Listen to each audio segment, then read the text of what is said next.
Aquí comienza Desde el Fagot, un programa donde el fagot es el protagonista. Charlas con músicos y músicas, perspectivas y experiencias sobre el instrumento. Idea y conducción, Ezequiel Feingers. Realización audiovisual, Tomás Bravo Sternberg y Federico Bravo.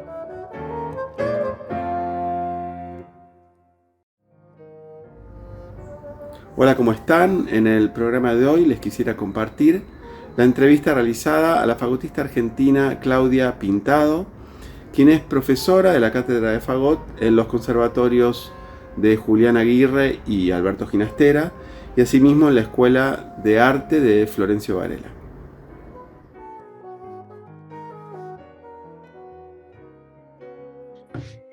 Ahí está. Es peor que hacer cañas esto, terrible. Sí, es un tema. La tecnología no es lo mío tampoco. No, por Dios, es una locura. ¿Cómo está, Claudia? Bien, acá estamos. ¿Sí? Bien. Perdón, que te hice esperar. No te preocupes, no hay problema, no pasa nada. Te callar un poco la casa con los chicos, si no iba a ser... Sí. Después En les doy... realidad no sé qué hago yo acá, al lado de todos los maestros que venís entrevistando y de todas las cuestiones. Pará.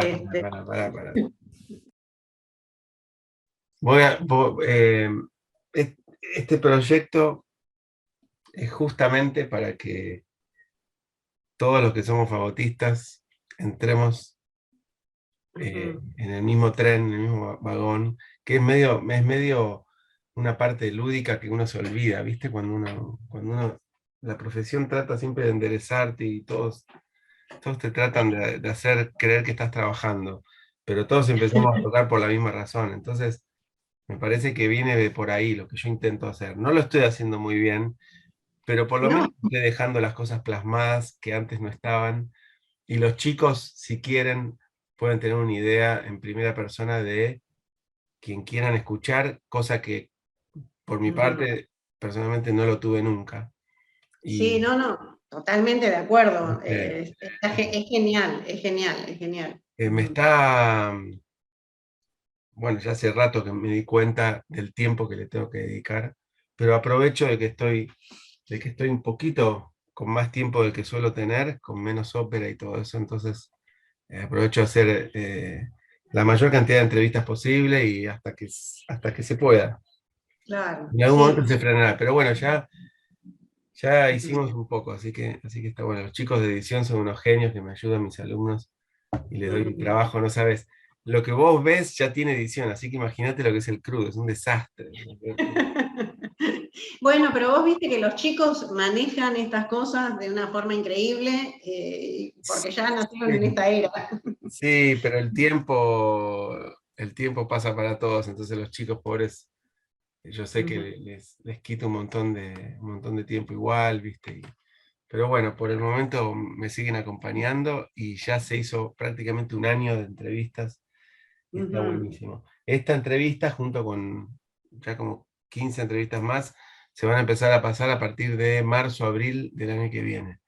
Porque hasta el 10 de diciembre, creo 15, que es la última, ya estoy pasando entrevistas del año pasado. Yo todavía, pero bueno, se hace, uno va aprendiendo y se calla lo más que puede para dejar hablar al otro. Te digo todo esto porque de verdad yo no conozco, bueno, de hecho nosotros, esto que estamos haciendo es lo máximo que hablamos y me encanta. Y uno lo debería haber hecho antes, pero más o menos uno la sensibilidad no la pierde y se da cuenta cómo es la otra persona. Y por tu comentario en el WhatsApp previo me di cuenta que era lo que vos me acabas de decir. ¿Cómo puede ser que entrevistaste a fulano? Y para mí son todos fagotistas, como te dije, con el mayor de los respetos. Cada uno, nosotros vivimos de esto, así que es un privilegio, ¿no? Me parece. Sí, totalmente. Che, Sí. No, yo porque, digo, comparado con la experiencia de los grandes maestros y todas esas cosas, yo me dediqué siempre más a la parte docente y entonces es como... Pero pensá que la escuela del fagot se hace desde la docencia, y es de lo que esto se trata, así que para mí eso es un pilar fundamental. Yo, esto es lo llamo trabajo de investigación porque sí, estoy investigando, no lo estoy, no lo estoy plasmando en un libro, en un documento, sino en audio, ¿no? Pero video. Pero Ujú. creo que está bueno empezar por la fecha de nacimiento y el lugar, como para que queden todos, viste, más o menos en el árbol donde tienen El que ir. árbol genealógico. ¿Te parece? O como vos quieras ¿No? empezar. Sí, sí, Preguntale sí, eso. sí. Que Dale, así me presento y te tal digo. cual. No, sí, sí. ¿Dónde naciste? ¿Cuándo naciste? Y empezamos de ahí. ¿Te parece? Vale, dale. Dale. Bueno, yo originalmente soy de Avellaneda, nací en Avellaneda, pero toda mi vida viví en Bursaco, Ajá. así que el sur del Gran Buenos Aires, en el límite de lo que era antes, casi sobre Camino de Cintura, o sea, ahí terminaba el Gran Buenos Aires en el momento en que yo me mudé a esta zona. Mm, Era Camino de Cintura y La Pampa misma, porque no había muchas casas. mm. Y bueno, yo nací, podría decirse que casi soy modelo 1960, nací en diciembre de 1959, el 2 de diciembre de 1959. ¿Y cómo llegas a la música? ¿Familia de músicos? ¿Cómo es? Nada, nada, nada, absolutamente nada. Mis papás, que toda mi familia es de Avellaneda, se vinieron a Bursaco recién casado, y bueno, recién casado, ya nos tenían a mi hermano y a mí, pero yo tenía, cuando vine acá a Bursaco, 3 años. Y yo recuerdo que mi mamá quería que estudie ballet, danza, yo mido casi 2 metros, o sea, imagínate que como bailarina mi mamá tenía muy poca visión, pero yo recuerdo que quería estudiar piano y recuerdo a mi mamá buscando acá en Bursaco una profesora de piano, caminando tardes enteras buscando una profesora que me enseñara piano, y bueno, ese fue mi inicio con la música. Yo empecé estudiando piano a los 5 años, y a los 17 había hecho todo el profesorado, me recibí de profesora de piano en un conservatorio privado. Ese fue mi contacto con la música. También estudié bastante guitarra y así. Pero en realidad siempre me gustó la docencia, la música y la docencia. Entonces yo quería trabajar dando clases de música, y mi título privado, que en un momento había servido para insertarse en el sistema, en el momento en que yo me quise insertar ya no servía más. Esos cambios de planes que pasan acá continuamente. Y bueno, no me servía ese título, entonces empecé a buscar el título oficial en el conservatorio. Yo no tenía la menor idea que el conservatorio existía, nada, o sea, a mí me gustaba la música, pero no tenía nunca en la vida pensé que se podía trabajar de músico, ni que podía formar parte de una orquesta. Mis viejos, que no tenían mucha formación, no habían terminado la escuela secundaria, me apoyaban en todo lo que yo quisiera, pero nunca tuvieron mayores conocimientos al respecto, así que ellos me llevaban a donde yo quisiera, pero no sabían a dónde. Y así transcurrió un montón de tiempo hasta que, bueno, me casé, me nacieron mis hijos, formé mi familia, y yo en esa búsqueda de trabajar como docente de manera oficial, llego al conservatorio, pero para todo esto yo ya tenía como 35 años, así que llego al Julián Aguirre, que es lo que tenemos en zona sur, el Conservatorio Julián Aguirre, que está en Banfield. En ese momento tenía un anexo en Temperley, y bueno, yo quería tener el título oficial para trabajar como docente, y bueno, pruebo. En ese momento se hacían colas, la gente pasaba los fines de semana acampando en el conservatorio para poder inscribirse, y llegó un día, me tocó el turno de llegar ahí a inscribirme, y yo quería entrar para tener el título oficial. Entonces le digo a la preceptora, yo necesito el título, quiero entrar al conservatorio, así que cualquier instrumento, el que tenga menos gente, que me asegure que yo entre. Y en ese momento la preceptora me dice, mira, los más raros son el fagot y el oboe. Y yo no tenía ni idea de lo que era nada, ni el fagot ni el oboe, El oboe me sonaba un poco más conocido porque en mi casa mi papá solía escuchar música. Yo siempre digo que a pesar de no tener instrucción, era un gran lector y escuchaba mucho radio, y yo tenía conocimiento de obras orquestales, el Brindis de la Traviata, la Marcha Triunfal de Aida, porque mi viejo escuchaba y me hacía escuchar. Y bueno, le digo, no sé, me pareció más raro el fagot. Entonces me anoté en fagot. Yo digo, total, después que entro, si no me gusta, me cambio. Bueno, me enamoré del fagot después, y entré y todavía no, empecé con las clases de lenguaje y esas cosas que hay en el conservatorio, y no tenía, en ese momento, el profesor era Dileo, pero como no había alumnos, estaba reubicada sus horas en música de cámara, entonces tuvieron que volver a convocar.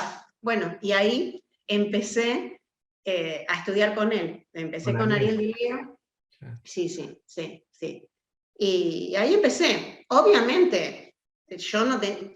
Aparte venía del piano, y viste que el piano para allá son los graves, y en el fagot van para esta mano los graves. O sea, me partió la cabeza, me costó un montón eso, y yo ya era grande. Y bueno, y así empecé. Y en el conservatorio siempre está eso que te dicen, que tenés que empezar de chico, porque si no, no podés, y que los músculos y nada. Y yo, como soy así como muy cabeza dura, digo, bueno, yo empiezo, y sí, voy avanzando. Y me acuerdo que me había hecho la lista con las materias que tenía. Llegó, bueno, yo me anoto, y me anotaba más o menos, pero claro, no tenía instrumento, yo tengo 4 hijos, así que tenía los 4 nenes chiquitos, así que los llevaba al colegio, los dejaba en el colegio y me iba al conservatorio a estudiar con el fagot del conservatorio. Y estaba ahí, volvía y los retiraba del colegio y me iba para mi casa. Y así empecé.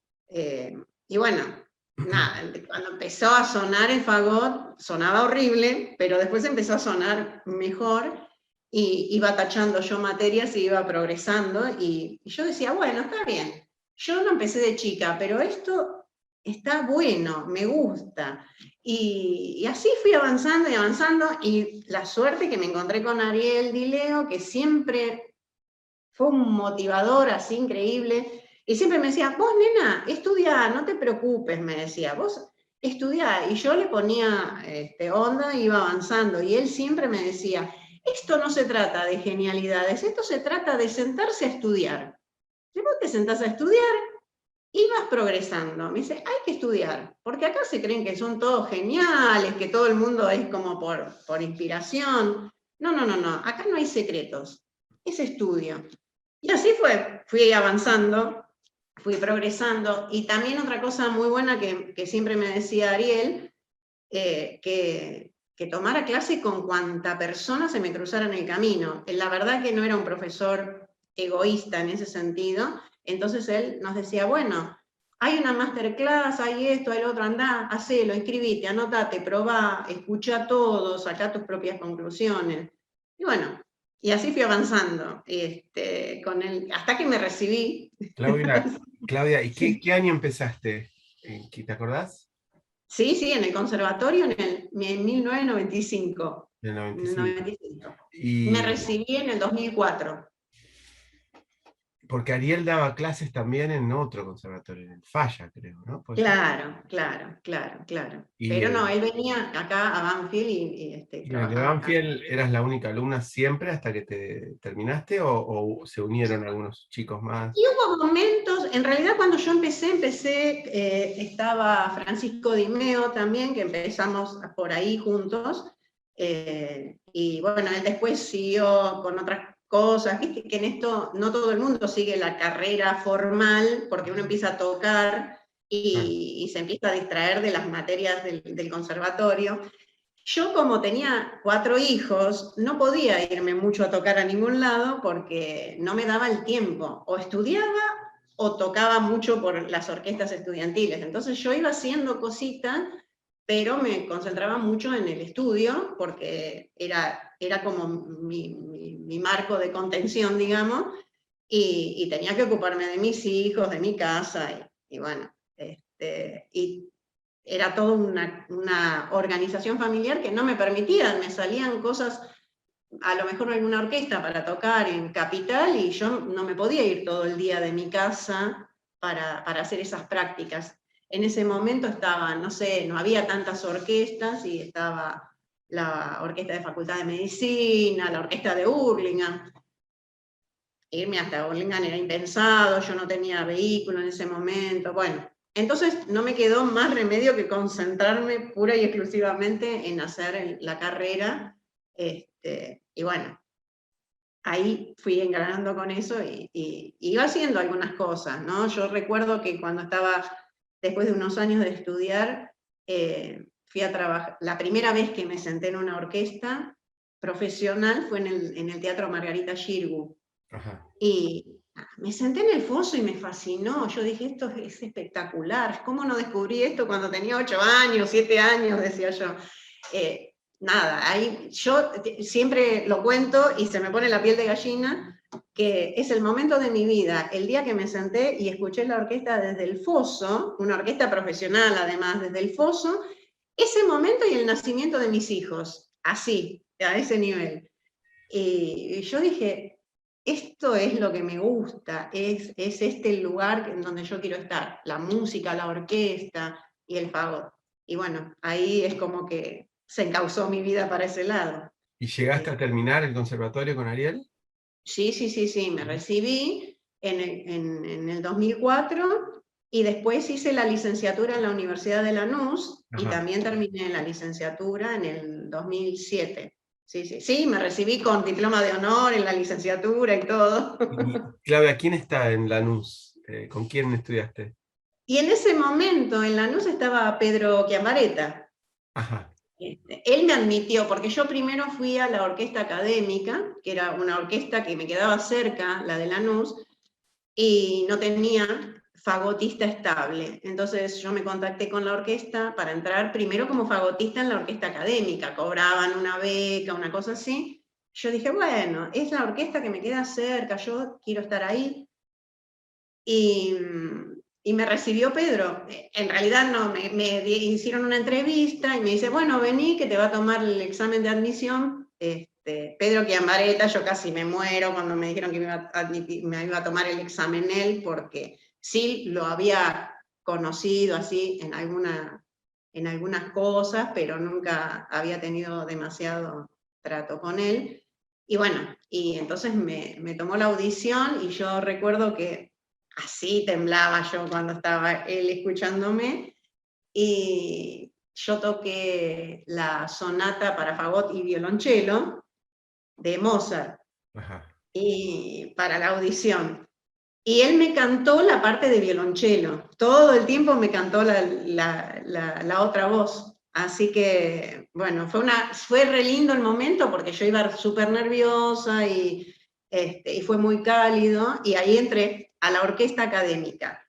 Y estuve un tiempo en la orquesta académica y después hice la licenciatura y terminé la licenciatura. Él ya no estaba porque le costaba más viajar y trasladarse hasta Lanús y demás. Y bueno, terminé en 2007 la licenciatura. ¿Y hubo alguna suplencia de profesor o no sé, o seguiste con Pedro en la casa? ¿Cómo fue? No, claro, siempre seguí en contacto con él, así, con clases, combinábamos alguna clase particular y bueno, siempre seguí en contacto con él. Estuvo los primeros años ahí y después en forma particular. Y bueno, después ya fuimos perdiendo el rastro, pero sí, mantuvimos siempre el contacto. De hecho, el último tiempo también que lo íbamos a visitar y nos intercambiábamos material y esas cosas que, bueno, que vos viste también cuando fuimos a tocar ahí para él un poquito.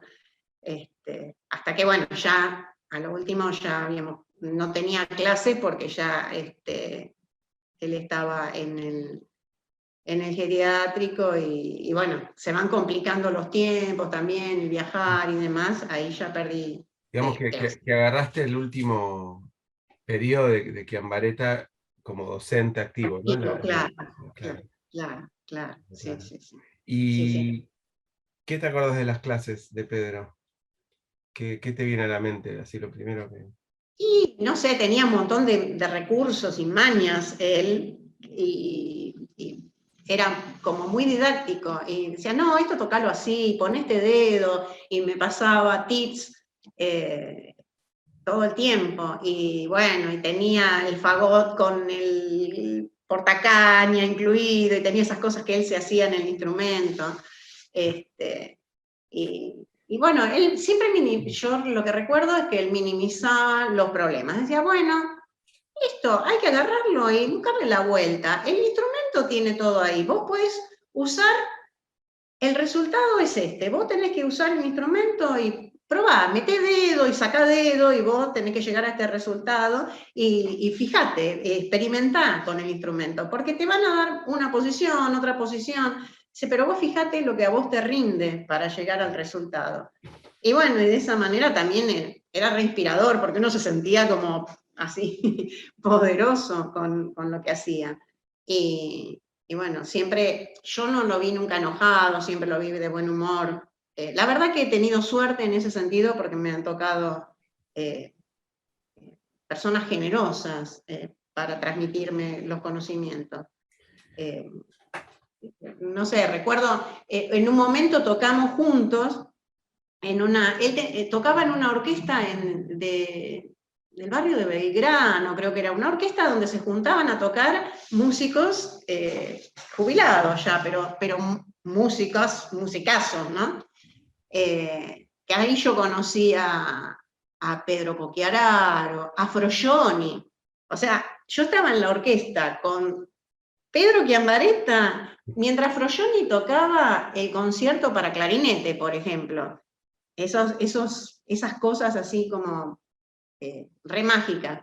Y bueno, estando en la orquesta, así, la manera de trabajar siempre, bueno, tocá, dale, dale, dale, que te suena lindo, tocá, está bien. Y yo le decía, pero la afinación, no, no, vos soplá que la afinación llegás, dale. Y era una inspiración, transmitía esa seguridad de que uno lo estaba haciendo bien. Y eso siempre potenciaba el trabajo que uno iba haciendo.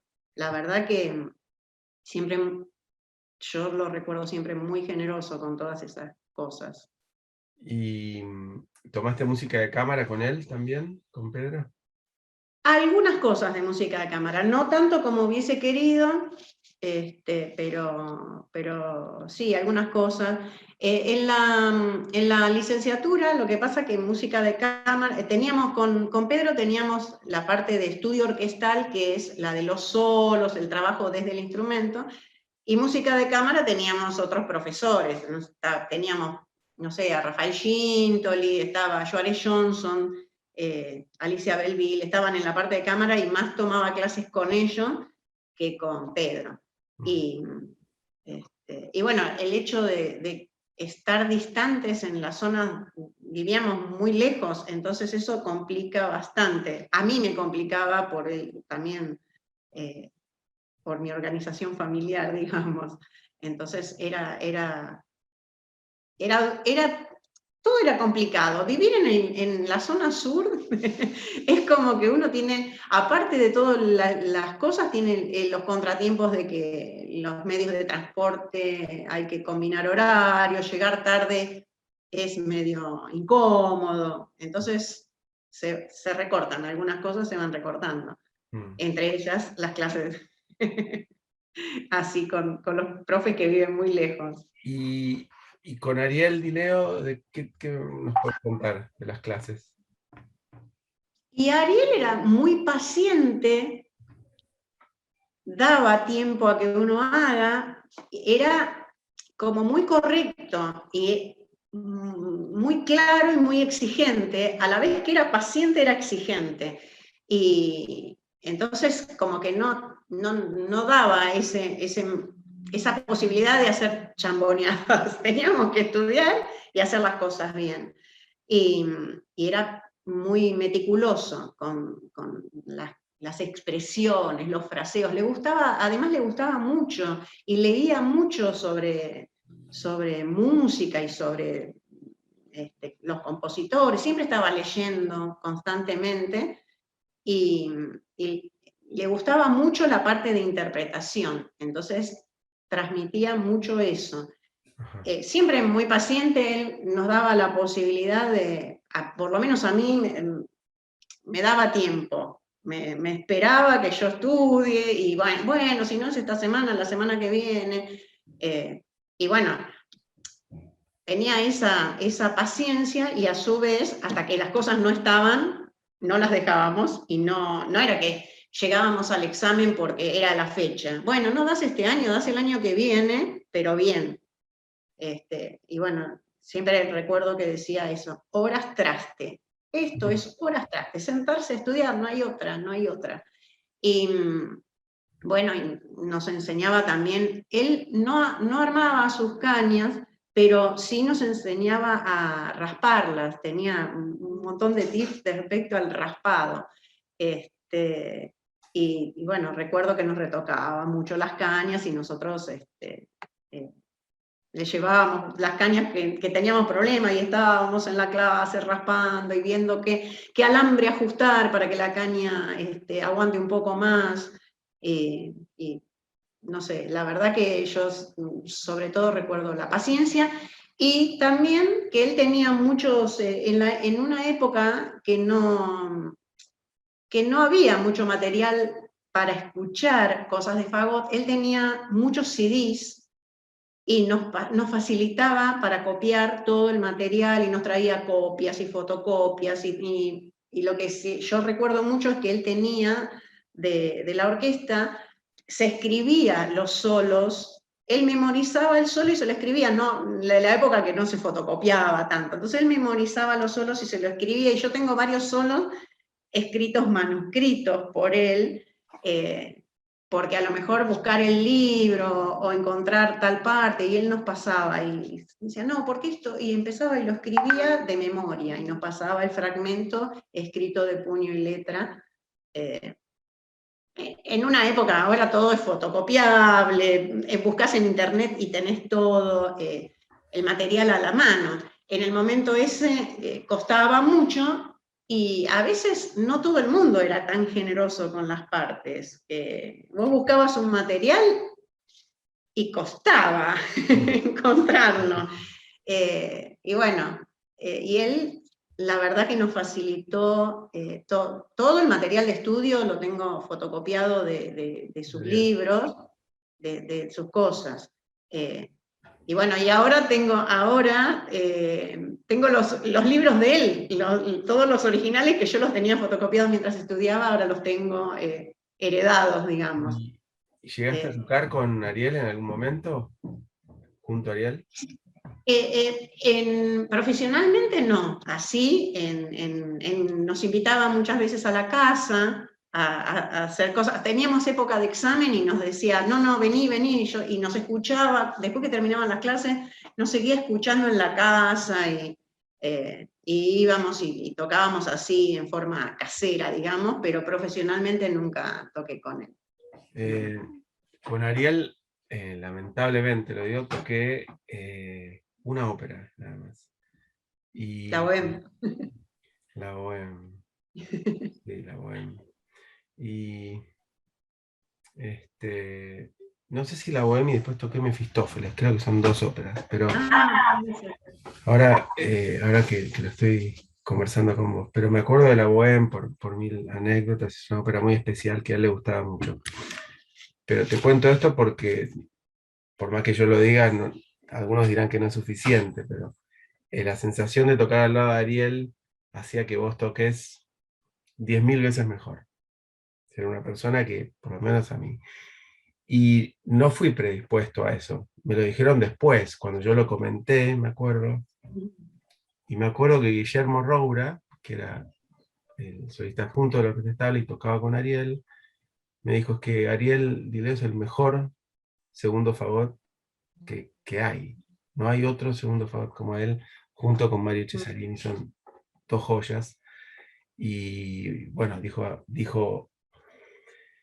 Ariel, porque yo se lo había nombrado, y te lo cuento esto para saber, siempre curioso, yo tengo el afán de por ahí con todas estas entrevistas se logra, de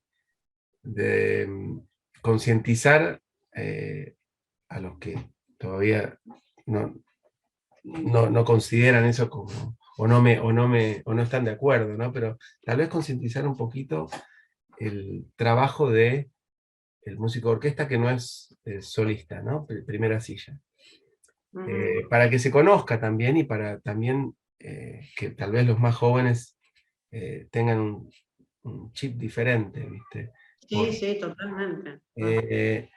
No estoy diciendo, no es por prejuicio ni por generalizar, pero se suele ver en la práctica que, bueno, si no tocas muy bien, puedes tocar de segundo y acompañas al primero.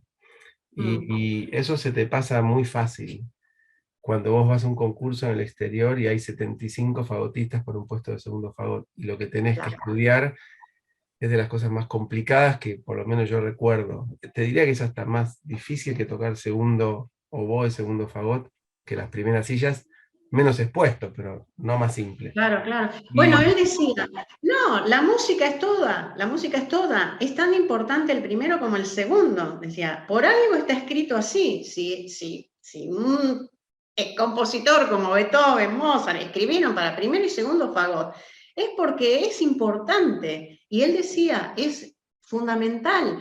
Todo lo que está escrito en la música es importante, no hay estrellitas, decía él siempre. No es menor ninguna línea musical. Él siempre decía eso. Así que él lo tenía como claro. Te lo conté porque justamente, bueno, lo acabas de comentar, pero mi pregunta era si él comentaba de alguna forma te lo estaba, viste, enseñando esa mentalidad de una persona que fue segundo fagot, viste, lo que es estable por muchísimos años. Sí. Él fundamentalmente yo creo que tenía un gran respeto por la música en sí misma, ¿no? Por todo lo que pasaba en una obra musical. Entonces, como que llegaba a esa conclusión de que si las cosas estaban así equilibradas y que todo hacía a la totalidad de la obra. Así que bueno, yo pienso de esa manera también y creo que es una consecuencia de todo lo que me transmitió él, ¿no? De decir, bueno, no hay uno más importante. Si está en un dúo, y bueno, sí, la primera voz es allá arriba y se luce, pero si no está la segunda voz que soporta todo eso, dice, el dúo no existe. Y siempre tenía esa concepción de tomar mucho respeto por lo que es la música, por lo que es el trabajo dentro de hacer música. Él era como muy completo en eso. Tenía la visión integral de la música y bueno, eso era lo que transmitía. Sí, seguro estamos diciendo lo mismo, pero hay personalidades para cada silla en la orquesta, ¿no? Siempre lo pongo el ejemplo como el cirujano, el anestesiólogo y el anestesista y seguimos, el enfermero, pero falta uno y no se puede realizar la operación. Pero no hay nada más lindo que poder tocar con alguien que se siente cómodo el trabajo que está realizando. Y tanto Ariel como, bueno, Mario Cesarini, me fui a la orquesta estable, perdón, pero ellos eran personas que, por más que tocaron de solistas, cuando estaban en la silla de segundo fagot, te sentías que era un trabajo al cual ellos querían realizar de la mejor manera posible y por ende vos tocás. Claro, te lo sí. Muy cómodo, no hay nada peor que sea algo al revés, que un segundo quiere tocar de solista y que esté todo el rato, porque uno es bastante sensible y esas cosas se sienten en el momento que uno dice hola. Entonces. Pero no, quería pasar por ahí porque, bueno, Ariel de bajo perfil, salvo los programas que se le dedicaron a él, bueno, también está bueno que alumnos como vos, viste, cuenten un poco, me parece muy importante.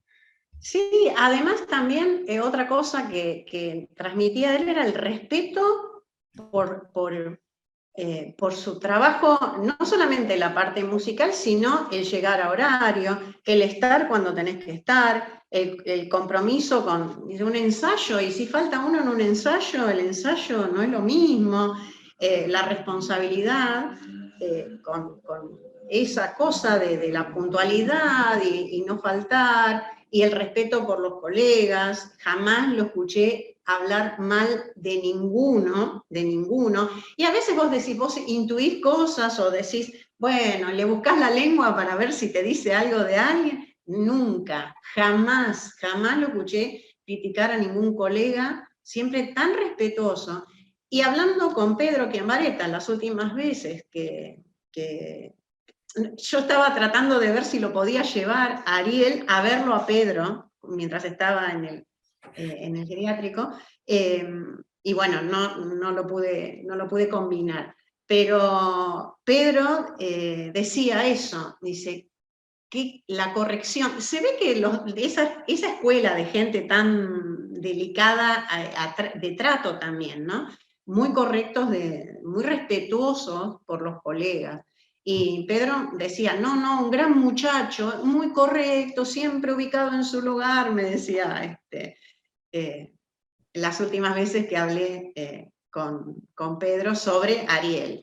Como que se tenían ese aprecio, más allá de cosas que a veces de orquesta a orquesta, o esas cosas que se dan por el mismo trabajo, la verdad que muy respetuosos los dos, uno del otro, siempre con palabras así muy correctos, muy cariñosos, se respetaban los dos, y bueno. Y Pedro siempre me decía, un gran segundo fagot, dice, un sólido segundo fagot, me decía siempre sobre Ariel. La verdad que... Sí, la verdad que sí. Y bueno, de Pedro Chiambaretta también tuvimos el programa dedicado a él y ya sabemos toda su trayectoria. Quédate escuchando Desde el Fagot.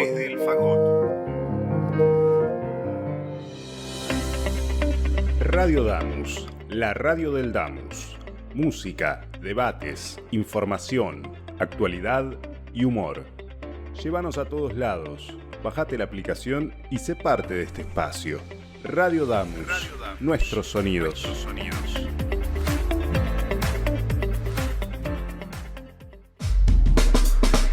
Programación 2022. Tardes contemporáneas. Órgano en Baires. Entre teclas. Voces que escuchan. Cámara hoy. Barroco de dos mundos. Paredes pintadas. Mujeres de la música. Espacio jazz. Músicas cruzadas. Desde el fagot. Todo es música. Y los estrenos de Por la huella de las cuerdas. Un programa dedicado a la guitarra. Dígame licenciade, un programa de graduados y graduadas. Radio Damus, nuestros sonidos.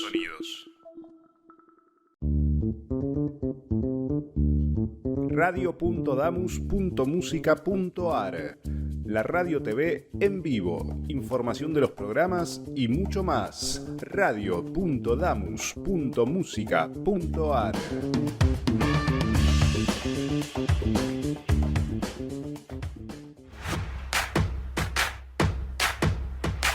¿Querés difundir tu empresa, negocio o actividades?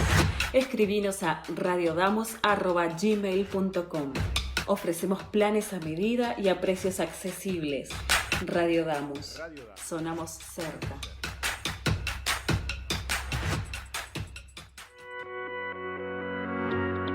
Sumate a nuestra programación. La radio del Damus está abierta a propuestas. Si sos docente, no docente, estudiante, graduado o graduada del Damus, tenés tu lugar en la radio. El espacio es gratuito y te ayudamos a preparar tu programa. Escribinos a radiodamus@gmail.com o buscanos en Facebook e Instagram. Radio Damus, tu radio.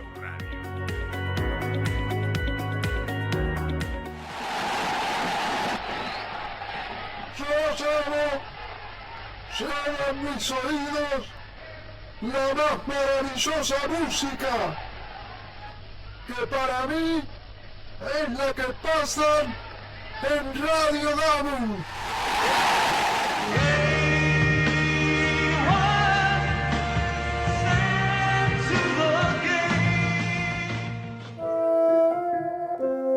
Seguimos con Desde el Fagot. Desde el Fagot. Seguimos viendo entonces la entrevista realizada a la destacada fagotista argentina Claudia Pintado.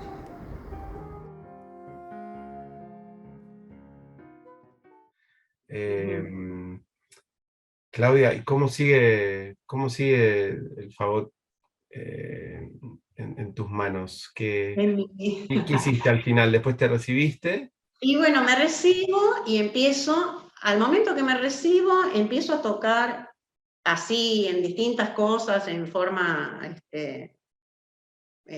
eventual, trabajo, estas cosas que van saliendo, que tocaba con una compañía de ópera, tenía un grupo de música de cámara en el conservatorio con el que hacíamos diferentes conciertos en distintos lugares. Y a mí me gustaba esta cosa de dar clases y además de difundir un poco, porque lo que me había costado a mí llegar al fagot y estudiar y todo eso, y la soledad de estudiar casi sola todo el tiempo, y no poder hacer grupos, y no poder... Entonces ese era como mi desafío. Cuando se jubila Ariel, yo tomo las horas de él en el conservatorio, que él tenía las 2 horas con las que yo estudiaba, y bueno, y empezamos esto de la difusión en el conservatorio, y en este momento están triplicadas las horas, por ejemplo. Logramos que se abrieran las horas en el anexo, de las horas de fagot, y la cátedra original, que era de 2 horas, ahora es de 4. O sea que extendimos por ese lado. Se abre en Orquesta Escuela de Florencio Varela, y ahí voy yo, también me dice, ¿querés venir? El director de ese momento me dice, ¿querés venir a trabajar? Sí, ¿cómo no voy a querer ir a trabajar? Yo voy, pero fascinada. Y bueno, se abrió en ese momento la cátedra ahí en la Orquesta Escuela de Florencio Varela, y a continuación, en la Escuela de Arte, que es el Conservatorio de Florencio Varela, también abrimos la cátedra que articulaba con Orquesta Escuela. Y después se agregaron otras horas más propias de Escuela de Arte. También se abrieron las horas en la Orquesta Escuela de Almirante Brown. O sea, como que es un camino de difusión y de instalarnos y hacer pie en distintos lugares y avanzar con la colaboración siempre de los alumnos, que yo les decía, vamos a tocar acá para mostrar el fagot. Bueno, vamos, y así, como que era una patota, que siempre estaban dispuestos, y bueno, íbamos a mostrar el fagot aquí y allá, y después tomo las horas en el Conservatorio de Morón también, así que bueno, y ahora estoy también iniciando la cátedra de fagot en la orquesta de Marcos Paz, así en forma virtual, pero va. O sea, y bueno, y logramos tener... abocada a la docencia, sí. A sembrar fagot. Sí. Bueno, bueno. Sí. En el momento que me recibí, estaba tocando en la Orquesta Académica de la Universidad de Lanús, tocaba en el ex IUNA, en la orquesta de la Cátedra de Dirección, con el maestro Ben Secri, tocaba en una compañía de ópera, tenía diferentes cosas, y yo decía, bueno, de pensar que había empezado a estudiar grande, ir tachando materias, yo tachaba, cuando me inscribía, las tachaba en lápiz, y cuando las aprobaba, las tachaba en tinta, y iba avanzando. Digo, cuando me recibí, tocaba en varios lugares, y porque también yo era consciente de que si no tenía una experiencia tocando, mi parte de profesora iba a estar incompleta, porque vos necesitás tener la experiencia de tocar para transmitir. Claro. Y bueno, hay la Orquesta Filarmónica, la Fundación Filarmónica de Quilmes tenía una orquesta y también estaba tocando ahí, y hacía... A mí el rol de solista no me gusta, entonces me dediqué a tocar todos los conciertos casi solistas, ¿vale? El Danzi para fagot y clarinete, la concertante. Entiendo. Entonces fui haciendo esa experiencia, sí, como para para tener la experiencia para poder trabajar dando clases, ¿no? Porque si no tocas no podés trabajar. La verdad que tenés que tener la experiencia de tocar. Sí, sí. Y bueno, y así, tomando clases cada vez que tenía oportunidad, no sé, conociendo a cuánto fagotista podía, y después llevando a mis alumnos a que tomen clases. Por ahí, bueno, se hace una masterclass y bueno, yo llevo a los chicos en grupo, los junto, vamos, los llevo en el auto, cargo los fagotes en el baúl y vamos todos a la masterclass.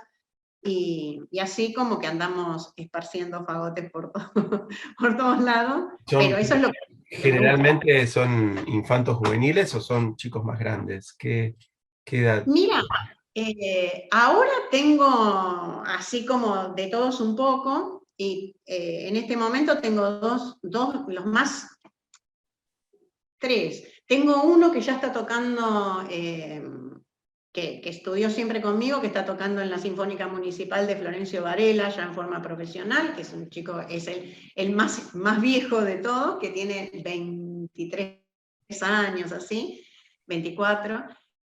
Que bueno, que ya está encaminado porque ya está como, yo lo estoy tratando de que termine oficialmente el conservatorio, pero bueno, viste cuando le agarran a los chicos esta cosa de empezar a tocar por todos lados, que abandonan el... Sí, bueno, complicado. estamos en esa discusión. Sí. Complicado. Tengo 2 o 3 que están bastante avanzados. Bueno, uno que está ya trabajando en la Sinfónica, otro está trabajando en la Banda Sinfónica del Ejército también, que entró hace poquito y ya está, como que ya viven de tocar fagot, ¿viste?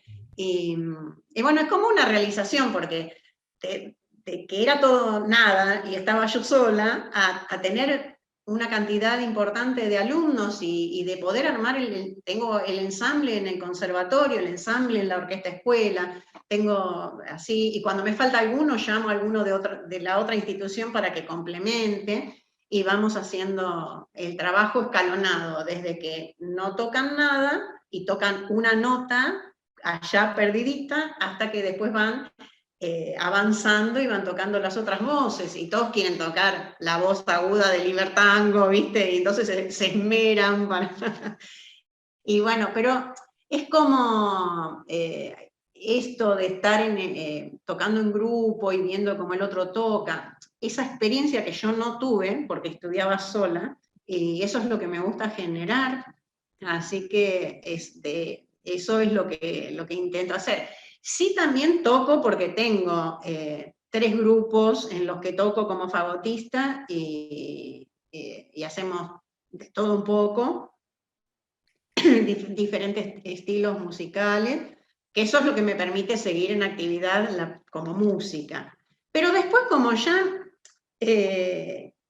a mí siempre me gustó la docencia, yo como que decidí esto porque en un momento decidí que no quería concursar en ningún lado, no me interesaba esa cosa del concurso.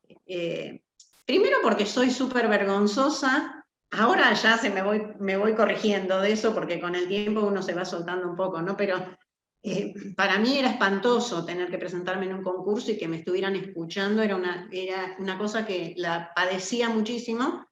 Y después que ya era como más grande de edad, y después en un momento dije, yo no quiero esto no es lo que me gusta, yo quiero dedicarme a enseñar. Y sí, me interesa mantener la parte de seguir aprendiendo para también mejorar la calidad de lo que uno enseña. Y con los alumnos, la verdad que también aprendí muchísimo, con cada alumno sigo aprendiendo muchísimo. Y bueno, y ahí voy por la vida con todo esto. Sí. Pero, sí, decime. No, te interrumpo algo porque para enfocarnos en la docencia, que te quería hacer muchas preguntas sobre la docencia, vos estando dedicada a la docencia. No hay muchos que se dedican a la docencia como vos, entonces es muy interesante. ¿Cuál es el gran desafío para vos hoy dar clases comparado con la época que vos tomabas clases con Ariel y Kiamba? ¿Cómo es? Y yo creo que lo que pasa mucho ahora es que los chicos están como muy diversificados y y cuesta que se concentren en el estudio y que sigan una regularidad con el estudio, que sigan una rutina. Yo les propongo siempre que se planifiquen, aunque sea cosas chiquititas, que hagan una planificación de lo que quieren estudiar, de cuánto tiempo les lleva a estudiar, porque como que yo en este momento no les puedo decir, bueno, para la clase que viene tenés que tener esto estudiado, porque sé que no lo van a poder estudiar, porque no van a tener el tiempo, porque no van a tener la constancia, porque les cuesta mucho estudiar todos los días y mantener esa rutina diaria de estudio. Entonces, apunto a que ellos mismos se puedan planificar. Bueno, vos tenés que estudiar esto. ¿Cómo lo vas a estudiar? ¿Qué es lo que vas a hacer con esto? ¿Cómo te vas a distribuir tu tiempo de estudio? ¿Podés estudiar cuánto en el día? Aunque sea 15 minutos diarios, tenés que dedicarle a tocar, porque si no puede pasar un día que no toques, porque ahí perdés todo lo que venís trabajando. Y lo que más me cuesta es eso, que tengan una rutina de estudio y que la lleven adelante, que todos los días estudien. Sí, yo en general tengo buena relación con todos y hasta ellos mismos me dicen, no, profe, esta semana la verdad que no toqué nada. Digo, bueno, entonces no podemos hacer nada si no tocaste. Pero al mismo tiempo, también tengo que buscarle la vuelta, porque si yo me pongo en estricta con esas cosas, terminan no estudiando, no viniendo, abandonando. Entonces, es como que hay que mantener un equilibrio entre la exigencia y la paciencia, que yo creo que es lo más complicado, que no pierdan la rutina de estudio sin que se sientan súper exigidos y que eso los lleve a abandonar el estudio, por ejemplo. Me cuesta, eso es lo que más me cuesta, que en general los chicos más chicos no tienen disciplina de estudio en ninguna cosa, ni en la escuela tampoco. Entonces, los que empiezan muy chiquitos hay que trabajar mucho eso, la disciplina, la responsabilidad, el compromiso, eso es lo que creo que es lo más difícil. Nosotros cuando ya entramos ya sabíamos que teníamos, o sea, yo no entré a perder el tiempo, entré a estudiar. Entonces, más allá de que en algún momento me llevaba más tiempo o menos tiempo, la constante era estudiar. En cambio ahora, eso cuesta un poco más. Me parece a mí, ¿no? Estoy de acuerdo, claro, que pensaba mientras vos contabas esto que la época de Ariel, de Pedro, que no tenían los métodos ni siquiera. Tenían que ver quién había traído uno para poder pasárselo si es que se lo querían pasar, y la escuela se hacía también con lo que se tenía. Sí, hoy hay claro. más de lo que necesitan los chicos. Se Sí, transforma en ese picoteo, esa diversidad que vos decías, de información, claro. y es otra la dificultad. Pero bueno, es complicado. A mí también me cuesta muchísimo darle. Y ya los chicos en la UNA vienen más grandes porque terminaron el secundario, entonces. Pero bueno, Claro. es complicado. Es cierto. Y además también escuchan y, no, pero yo quiero tocar esto. Bueno, pero primero es un camino para llegar ahí y eso también es difícil porque tienen mucha información y poca paciencia. Entonces, La paciencia como es que... el enemigo. Sí, Claro, claro. claro. Y eso cuesta. Y bueno, y después cuesta mucho que los chicos tengan su propio instrumento también. Por ejemplo, en orquesta escuela, los chicos trabajan con los instrumentos de orquesta escuela, lo cual también es, en cierta forma, es una ventaja. Ojalá yo hubiese tenido un instrumento en esos momentos también, ¿no? Pero en algunas cosas es una ventaja y en otras tiene también sus desventajas.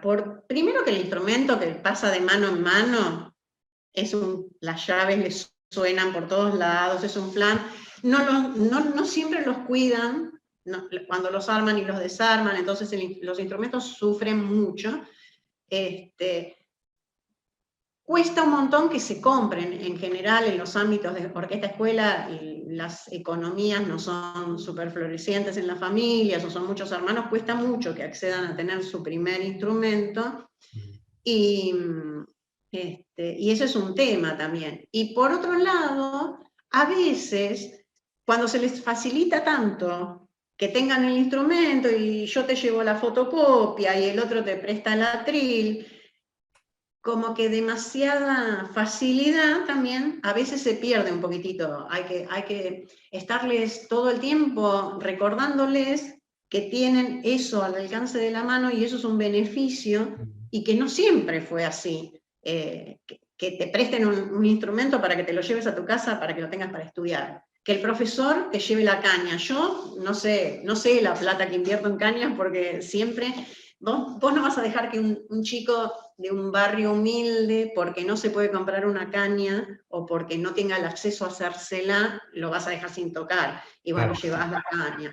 Y a veces me ha pasado que, no sé, dejan la caña en cualquier parte, se la come el perro, la dejaron abajo de la lluvia, y vos decís, a mí también me cuesta comprar la caña. Claro. Bueno, y esas son todas cosas que uno tiene que ir equilibrando. Yo aprendí a facilitarles algunas cosas, pero algunas cosas les tienen que costar un poco para valorarlas también. Claro, eso, balance, claro. Claro. Sí. Después lo bueno es que así con los grupos, nosotros hemos sido, mis primeros grupos de alumnos, por ejemplo, yo siempre les regalo para los cumpleaños, generalmente les regalo una caña, les regalo un punzón, una partitura, un libro, un método. Y un año junté todos los cumpleaños y los llevamos a hacer el taller de cañas con Mario, al taller de Mario Cesarini. Así que le llené con los fagotistas. Ahí Mario también tiene una paciencia interesante.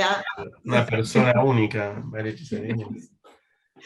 Sí. Así que una vuelta los llevé todos al taller ahí a hacer cañas. Y esas cosas están buenas. Cuesta también que arranquen, porque les cuesta mucho comprarse los elementos para hacer sus propias cañas. Es como una mezclita de un montón de factores, ¿no? Pero bueno, algunos lo van resolviendo y van siguiendo el camino. Yo creo que también un poco el que se va a dedicar a tocar el fagot, el que ya encontró el camino, se va buscando la manera de tener sus elementos y de buscarse sus cosas. Pero bueno, yo siempre trato de que accedan a conocer todo lo que existe y todo lo que hay, porque es lo que más me costó a mí. Yo llegué grande porque nunca en la vida se me ocurrió, yo jamás soñé que podía, siempre me gustó la música. Ya te digo que buscamos profesora de piano a los 5 años por Bursaco, que no había, pero nunca se me ocurrió que podía trabajar de música. Nunca se me había, pero ni por asomo, que podía trabajar en una orquesta tocando, que podía trabajar así, nunca. Y bueno, el acceso a todo eso a mí me cambió muchísimo la vida, gracias a Dios o a lo que uno crea, ¿no? Lo descubrí y lo viví, y me pasó, grande, pero me pasó. Entonces yo pretendo que ese acceso lo tengan los chicos ya cuando empiezan, que puedan desarrollarse desde chiquitos, que busquen su vocación y que lo descubran, que tengan esa posibilidad de acceder a eso. No sé, a mí me pasó que ni mi familia sabía lo que era el fagot. Yo ya era profesora de fagot y mi familia no tiene ni la menor idea de ahora, porque yo hincho tanto y difundo tanto, van tomando conciencia, pero es como que yo digo, no puede ser que un chico no conozca todos los instrumentos y no pueda elegir si le gusta la música.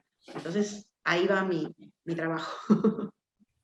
Lo encuentro extremadamente valioso el trabajo que vos haces. No solo te felicito en serio, sino que te agradezco por haberme un poco tenido la paciencia para que podamos charlar, porque como te lo digo, es un trabajo que viene ya desde el año pasado, de forma desprolija, pero ordenada, porque en el fondo tengo entrevistas que todavía no pude mostrar, por un tema generacional, y ya se mostrarán, pero que las hice hace mucho tiempo, y otras que van apareciendo por suerte, en el momento, ¿viste? En un presente demasiado rápido, porque hay que hacer las entrevistas muy rápido. Me pasó con el gran Lido Guarnieri, lamentablemente que falleció semanas después de la entrevista, y cosas así. Pero bueno, lo hago con mucho cariño, no solo por un tema, por el respeto a esa familia de fagotes que todos llevamos y que nos tenemos que hacer cargo de una forma u otra, y sino también por el respeto y por el reconocimiento a todos nosotros, y en este caso a vos, ¿no es cierto? Entonces va un poco por ahí. Te agradezco, la verdad es que, como te decía antes, al lado de todos los maestros y de todo, yo he conocido a distintos maestros a través de todas mis capacitaciones, pero al lado de toda la información y toda la trayectoria de esa gente, nada, no tengo nada que hacer acá, pero sí el amor al instrumento, eso ni hablar. Y bueno, y por suerte siempre me he encontrado a través de los distintos momentos con fagotistas súper generosos. Me tocó la parte buena de los fagotistas, digamos. O sea, alguna cosita por ahí perdida, pero la verdad es que siempre han sido muy generosos todos conmigo. Todas las personas con las que tuve la oportunidad de cruzarme han sido, inclusive en esta oportunidad, en tu caso también, de escucharme contar una historia, ¿no? La verdad es que han sido todos muy generosos siempre, y eso es... Bueno, es un buen comienzo entonces, para generar este tipo de generosidad y despertar también esa curiosidad, ¿no es cierto? El reconocimiento tiene que estar, todos los que quisimos empezar a tocar el fagot y los seguimos haciendo, es bastante frágil y único, entonces hay que cuidarlo y plasmarlo de alguna forma. Así que va más allá de todo lo que comentaste antes. Para mí el fagot es la escuela del fagot, somos todos, y bueno, hay que reconocerlo entonces, hay que reconocerlo. Yo te mando un beso muy grande y te agradezco de verdad de nuevo por todo. ¿Sí? No, al contrario, yo te agradezco a vos y me alegra siempre charlar sobre el fagot, y te felicito también por la iniciativa, porque es re valioso, y también por el trabajo que hacen los chicos, que está bueno, tienen que estar ahí editando, porque así se enteran también de todas estas cosas. Sí, también está buena, pero bueno, yo podría hacer un trabajo un poco más prolijo y darles menos trabajo a ellos para editar, pero hago lo que puedo. Yo te agradezco mucho y te mando un beso grande. ¿Sí? Bueno, gracias. Chau. Igualmente para vos. Chao, gracias. Chau.